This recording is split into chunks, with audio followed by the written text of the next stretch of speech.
Zelensky as an obstacle to peace. How Russian TV rewrites the logic of war in a 60 Minutes episode. The December 12th episode of 60 Minutes constructs an extremely clear and harsh interpretation of the current stage of the war. Peace has supposedly already been agreed upon by all parties, including Russia and the United States, and Volodymyr Zelensky remains the only obstacle. This formula, one man against the world, becomes the central frame of the entire program and serves as a key tool for delegitimizing the Ukrainian government and pressuring Kyiv's European allies.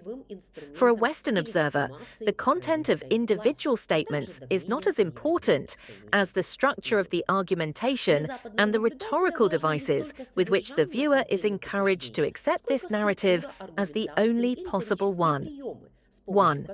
Trump as the supreme arbiter and source of objective truth. The episode is structured around constant references to Donald Trump, whose words are presented as the final and indisputable verdict. It is he who formulates the peace plan, determines who supports it and who obstructs it, decides with whom it is worthwhile to negotiate and with whom it is not worth wasting time. Meanwhile, Trump's position is presented without alternative interpretations, and any doubts or clarifications from Kyiv are treated as absurd demands or fantasies. Particularly telling is the image of peace as a real estate transaction, where territories are described as objects of division.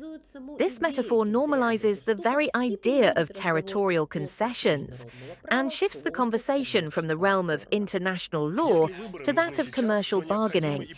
If elections are needed now, then a ceasefire is also necessary, at least for the duration of the vote. This is something that needs to be discussed. Frankly, we here in Ukraine believe that America should discuss this with the Russian side. Zelensky is trying to convey his fantasies to the Americans at yet another video conference. The US has an extremely impressive delegation. Secretary of State Rubio, Secretary of War Hagzet, negotiators Witkow and Kuchner, as well as Generals Keane and Grinkovich. Zelensky, supported virtually by NATO Secretary General Rutte, said that Kyiv and Washington had agreed to develop a concrete understanding on security guarantees in the near future. Trump is avoiding specifics at all costs. You told the Europeans in July, if I remember correctly, that you would participate in some kind of peacekeeping force in the event of a peace agreement. You mentioned air and reconnaissance support and so on. Is that still relevant? Is the US prepared to contribute? It's called a security agreement. That's what they call it, a security agreement. 2. Elections as an instrument of pressure, not democracy. The topic of elections is used not to discuss real democratic conditions, but as a lever of external coercion. The logic of the transfer. Elections are possible and obligatory even during wartime. Security requirements are declared far-fetched. Refusal to immediately vote is proof of the illegitimacy of the government.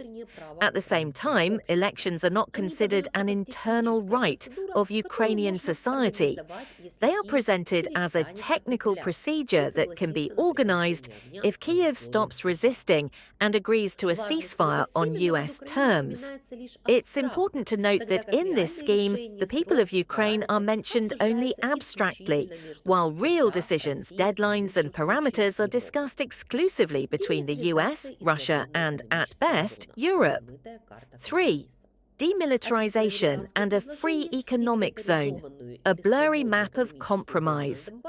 In describing the American proposals, a demilitarized or free economic zone in Donbass, a frozen front line, and limitations on the size of the Ukrainian armed forces, the program deliberately emphasizes their uncertainty. The viewer is shown that Kyiv itself doesn't know who will govern these territories. The American side sees Ukraine withdrawing from Donbass. Russia, on the contrary, maintains a clear and firm position. This creates a contrast between the chaotic Ukrainian approach and the rational Russian logic, where the key factor remains the situation on the battlefield. 4. Europe as a source of chaos, panic, and militarism. A separate section of the issue is devoted to discrediting Europe. The EU is presented as divided and internally weak, gripped by a militaristic psychosis, prone to historical hysteria and inadequate analogies. Stalin, Peter the Great, Catherine the Great, Hitler. European media are accused of a propaganda hodgepodge, and NATO statements are accused of inciting panic.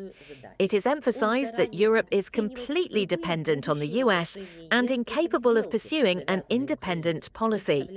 This ploy serves an important purpose. It devalues in advance any future EU objections to the deal imposed on Ukraine, presenting them as manifestations of irrational fear or Russophobia.